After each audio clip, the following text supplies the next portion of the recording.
할렐루야. 새벽에 잘 오셨습니다. 우리 찬송가 85장 우리 같이 찬송 부르시겠습니다.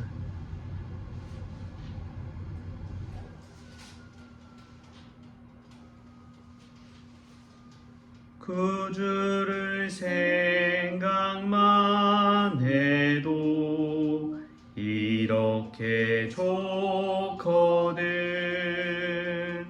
주 얼굴 배울 때야 얼마나 좋으랴.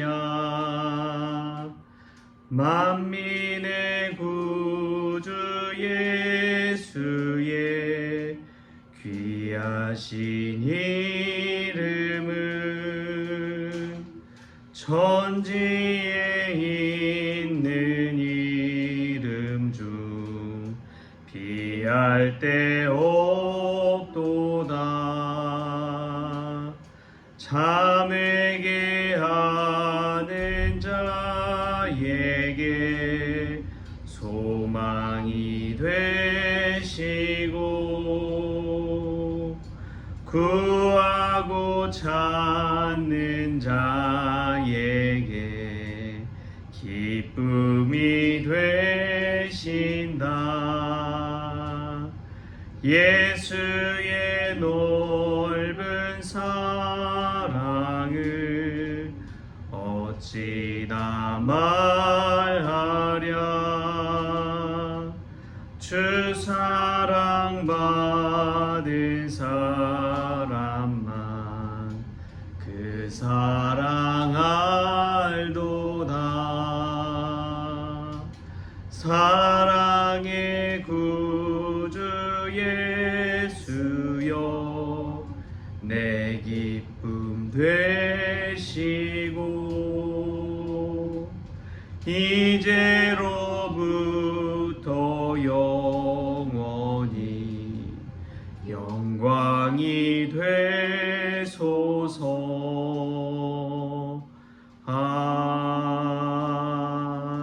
아멘. 우리 다같이 사도신경으로 신앙 고백하시겠습니다.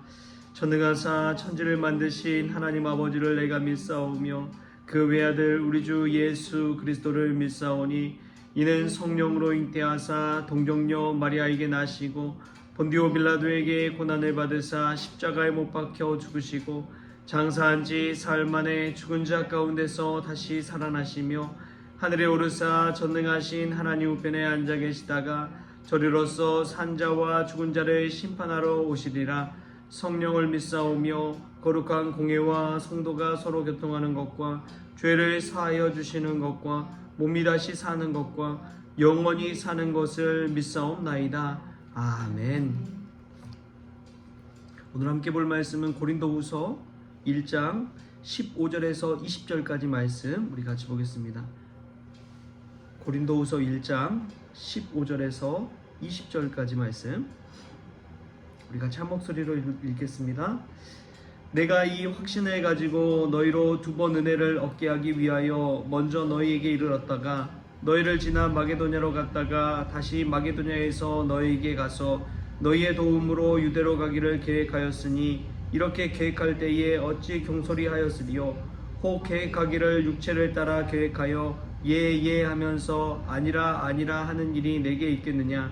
하나님은 미쁘시느니라. 우리가 너희에게 한 말은 예하고 아니라 함이 없노라. 우리 곧 나와 실로아노와 디모데로 말미암아 너희 가운데 전파된 하나님의 아들 예수 그리스도는 예하고 아니라 함이 되지 아니하셨으니 그에게는 예만 되었느니라. 하나님의 약속은 얼마든지 그리스도 안에서 예가 되니 그런즉 그로 말미암아 우리가 아멘하여 하나님께 영광을 돌리게 되느니라. 아멘. 할렐루야. 오늘 말씀이 예수 그리스도의 은혜의 말씀, 복음의 말씀 될 수 있기를 축복합니다.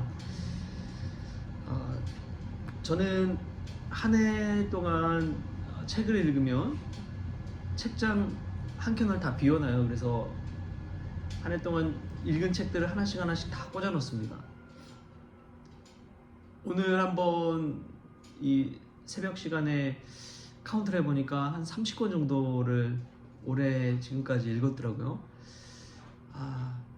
참 미진했구나. 더 열심으로 독서를 했어야 했는데 많이 부족했다, 게을렀다라는 생각이 들었습니다. 지금은 읽고 있는 책이 이어령의 마지막 수업이란 책인데요. 거기에 보면은 첫 챕터에 이런 문구가 있습니다. 이어령 선생이 한 말인데, 내 것인 줄 알았으나 받은 모든 것이 선물이었다. 이 시대 지성이었던 분이 자신의 마지막 인터뷰 수업처럼 한 메시지가 내 것인 줄 알았으나 받은 모든 것이 선물이었다 라는 그러한 말이 참 마음에 울림이 되더라고요. 내가 손에 쥐고 있고 내 것인 줄 알았는데 그 모든 것이 그냥 다 받은 선물이었다는 것. 저와 여러분이 그러한 선물 될 수 있기를 바랍니다. 누군가에게 있어서 받는 것만을 소중히 여기보다 누군가에게 선물이 될 수 있다면 얼마나 기쁨이 될까요? 오늘 이 고린도 교회를 향한 선물은 바로 사도 바울, 또 실루아노와 디모데였습니다. 그런데 고린도 교회에서 사도 바울이 온다 했는데 오질 않는 거예요. 그 모습을 보고서 마음에 의심이 일고, 또 사도 바울의 사도권이 의심이 되고, 왜 온다고 했는데 안 올까라고 생각하는데, 사도 바울이 거기에 대해서 항변하면서 쓴 메시지가 오늘 말씀이 되겠습니다. 근데 참 중요한 게 있더라고요. 세상을 살면서 자신이 가지고 있는 지식이나 재능이나 기술이나 물질적인 것 여러 가지 많이 있지만 참 중요한 것이 삶의 자세와 태도라는 것입니다. 모든 것의 성공의 여부는 지식, 재능, 물론 거기도 영향을 미칠 수 있지만 거의 한 93% 정도가 이 삶의 태도와 자세에 달려 있다는 거예요. 사도 바울은 삶 속에서 하나님을 예배하고 신앙생활하고 또 믿음 생활하는 것, 거기에 있어서 어떠한 자세를 보였느냐? 자기 자신은 아무것도 아니고 오직 예수 그리스도라는 그 표대를 향해 달려가는 그 모습을 보였습니다. 자신은 나쁜 사람이 돼도 상관없어요. 그러나 예수 그리스도의 복음을 듣는 여러분들이 참된 성도로서 거듭나고 새롭게 변화되고 주님 안에서 기뻐할 수 있다면 자신은 아무것도 아니라고 이야기합니다. 우리가 오늘 또 이 새벽을 깨워 하나님 앞에 나왔을 때 우리의 삶의 자세가, 믿음의 태도가 정말 주님을 향해 달려가는 그러한 믿음의 태도를 견지할 수 있기를 소망합니다. 사도 바울이 오늘 말씀에서 이렇게 이야기해요. 17절에 보면 이렇게 이야기합니다. 이렇게 계획할 때에 어찌 경솔히 하였으리요?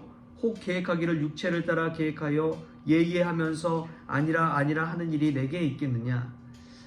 사도 바울이 수많은 계획들을 세웠죠. 고린도 교회를 향해 가기로 했는데 거기서 지나서 다시 마게도냐로 가버리는 일이 있었습니다. 근데 이 모든 것들을 경솔히 한 것이 아니라는 것이죠. 어떤 일을 하더라도 기도하고 깊이 생각하고 고민하고 어떻게 해야 될까 하다가 그 일을 감당한 것이지, 그냥 조석간에 막 달라지는 것처럼, 그런 감정이 요동치는 것처럼 그렇게 하지 않았다라고 고린도 교회 성도들에게 알려주고 있는 것입니다. 여러분, 어떤 일을 할 때에 우리가 경솔히 행하기보다 한번 좀 진중하게 생각해 볼 수 있길 바랍니다. 누군가에게 화를 내더라도, 분노할 때더라도 내가 다시금 한번 생각해 보는 일, 그것이 얼마나 중요한지요. 전에도 제가 한번 이야기했지만 저희 집에 가면은 이 가온이 하나 붙어 있어요. 옛날엔 그 유행이었잖아요. 그래서 집에 가면 3-4-1원이라고, 3-4-1원이란 그런 이 한문에 이 가온처럼 탁 붙어 있는데, 3번 생각하고 한 번 말하라. 3-4-1원 3번 생각하고 한 번 말하라. 경솔히 말하지 말라는 것이죠. 깊이 생각해보고 말하는 것. 이러한 습관이 있을 때 얼마나 그 삶이 담백하고 진실하고 깊이가 있는지요. 근데 우리는 뭐 하나 잘못되면은 화부터 내고 막 소리부터 지르고 시작을 하잖아요. 우리 아이들 보면 저도 모르게 그런 일이 얼마나 많은지 모릅니다. 어지럽혀 놓고 막 그런 모습을 볼 때 막 이제 화 막 솟아나니까 저도 모르게 아이들한테 화를 내게 되고, 그런데 정말 10년 후만 돌아봐도 아이들 그런 모습이 얼마나 그리워요. 다시는 볼 수 없는 그 광경. 그렇게 생각하니까 더 얼마나 소중한지요. 우리가 삶 속에서 경솔히 행하기보다 늘 주님 안에서 깊이 생각하고 또 기도하고 말하고 행할 수 있는 그러한 믿음의 성도들 될 수 있기 바랍니다. 오늘 말씀 보니까 또 19절에 이런 말씀이 나와요. 19절 같이 한번 읽어볼까요? 시작. 우리 곧 나와 실로아노와 디모데로 말미암아 너희 가운데 전파된 하나님의 아들 예수 그리스도는 예하고 아니라함이 되지 아니하셨으니 그에게는 예만 되었느니라. 아멘. 예수 그리스도 앞에서 예스맨이 되는 것, 이것이 얼마나 귀한지요. 우리는 살면서 경험이 쌓이고 지식이 쌓이다 보니까 이제 스스로 이제 분별하려고 해요. 판단하려고 해요. 그래서 나에게 좋은 거면 예스, 내가 좀 불편한 거면 노. 근데도 한국 사람들은 이 체면 자존심이 있기 때문에 사실은 거절하는 것을 잘 못하는 그런 민족인 것 같습니다. 누가 부탁하면은 그래도 어떻게 해서든 하려고 해요.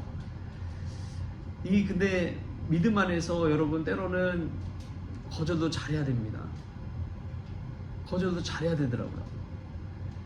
저희 교회로 이제 구제하러 오는 분들도 물론 도와드려야 되지만 거절도 잘해야겠더라고요. 그들을 위한 것이 아닌 것이 될 수 있겠다라는 생각이 들어요. 그분들을 돕는 차원이지만 너무나 의존적이 되는 삶을 살게 하는 것, 그것이 어쩌면 그분을 진정으로 생각한 것이 아니다 라고 생각될 때가 있습니다. 그래서 미국에서는 클레멘트 코스라는 인문학 강좌가 있어요. 그 강좌는 노숙자들을 대상으로 합니다. 그들에게 그냥 빵을 주고 끝나면은 늘 똑같이 노숙자예요. 근데 그 인문학 강좌를 통해서 그들 스스로가 깨닫게 하고 자신의 삶에 대해서 의미를 찾게 만들고 사람이 무엇인지 생각하게 하면서 이 생각하는 힘을 길러주니까 그들 스스로가 독립하게 되고 일하게 되고 그 자리를 털고 일어나서 새로운 삶을 살게 되더라라는 거예요. 여러분, 진정 필요한 것이 무엇일까요? 늘 시키는 것만 예예 하기보다 우리 스스로가 하나님 은혜 받아서 하나님이 기뻐하시는 것을 스스로 해 나갈 수 있기를 축복합니다. 교회 안에서도 마찬가지고 가정 안에서도 마찬가지고 직장 안에서도 마찬가지예요. 늘 예스맨이 되기보다 하나님께서 내게 원하는 것에서 예스할 수 있는 그러한 믿음의 성도들 될 수 있기를 축복합니다. 여러분, 아멘이란 말 뜻이 진실로 진실로 믿습니다 라는 뜻인데요, 요한복음을 읽다 보니까 참 자주 나오는 말이 내가 진실로 진실로 너에게 이르노니, 그 말이 계속해서 반복돼서 나오더라고요. 근데 그게 아멘 아멘이라는 말입니다. 우리가 하나님 말씀 들을 때에 아멘 아멘 할 때에 하나님께서 진실로 진실로 우리 안에 임할 줄 믿습니다. 습관적으로 아멘 하는 것이 아니라 내가 정말 진실로 하나님의 말씀을 받고 아멘 할 때에 하나님의 말씀이 나의 생명의 말씀이 되어서 우리의 삶 속에 엄청난 영향력을 끼칠 줄 믿습니다. 그리고 아멘 잘하는 성도들 보니까 삶이 밝더라고요. 하나님의 말씀을 받을 때 기쁨으로 받습니다. 장로교단의 특징 중에 하나가 경건주의인데 조용히 해야 돼요, 예배 시간에. 그러나 하나님의 말씀을 받을 때 아멘 아멘 하고 우리가 받을 수만 있다면 주 예수 그리스도께서 우리 안에 오셔서 우리의 삶 속에 놀라운 능력을 나타내실 줄 믿습니다. 오늘 새벽이 그러한 새벽 될 수 있기를 축복합니다. 진실로 진실로 믿습니다. 아멘. 예수 그리스도 앞에서 아멘으로 순종하며 나아가는 저와 여러분들 때 삶 속에 우리 주님이 임하는 그 경험을 할 수 있기를 조신 예수님의 이름으로 축원합니다. 기도하겠습니다. 하나님 감사합니다. 오늘 또 주님 앞에 나왔습니다. 믿음 생활할 때에 경솔히 행하지 않게 하여 주옵소서. 말로 인해 상처 주지 않게 하여 주옵소서. 3번 생각하고 한 번 말할 수 있는 지혜를 덧입혀 주옵소서. 오늘 또 주 예수 그리스도 앞에서 하나님 말씀 들을 때에 아멘 아멘 진실로 진실로 내가 믿습니다. 입술을 열어 고백하게 하여 주시고 아멘하고 입을 열 때에 채우시는 하나님의 은혜를 맛보게 하여 주옵소서. 오 주님, 또 간절히 원하옵기는 우리가 삶을 살아가면서 착각하지 않기를 원합니다. 내 손 안에 있다고 내 것인 줄 알았는데 그 모든 것이 하나님께서 주신 선물이었음을 깨닫게 하여 주옵소서. 우리에게 주신 자녀도 내 자녀가 아니라 하나님께서 내게 주신 선물인 줄 믿습니다. 언젠가는 내 손을 벗어날 그 자녀 하나님께서 축복하여 주시고 인도하여 주시고 믿음 더하여 주옵소서. 주님, 늘 그들을 붙잡아 주셔서 어디 있든지 예수 그리스도를 믿고 신실하게 살아갈 수 있도록 우리 자녀들의 앞길을 축복하여 주옵소서. 오늘 귀한 말씀 주심에 감사하며 예수님의 이름으로 기도하옵나이다. 아멘. 우리 주기도문으로 오늘 새벽 기도를 마치겠습니다. 하늘에 계신 우리 아버지여, 이름이 거룩히 여김을 받으시오며 나라가 임하시오며 뜻이 하늘에서 이루어진 것 같이 땅에서도 이루어지이다. 오늘 우리에게 일용할 양식을 주시옵고 우리가 우리에게 죄진 자를 사하여 준 것 같이 우리 죄를 사하여 주시옵고 우리를 시험에 들게 하지 마시옵고 다만 악에서 구하시옵소서. 나라와 권세와 영광이 아버지께 영원히 있사옵나이다. 아멘.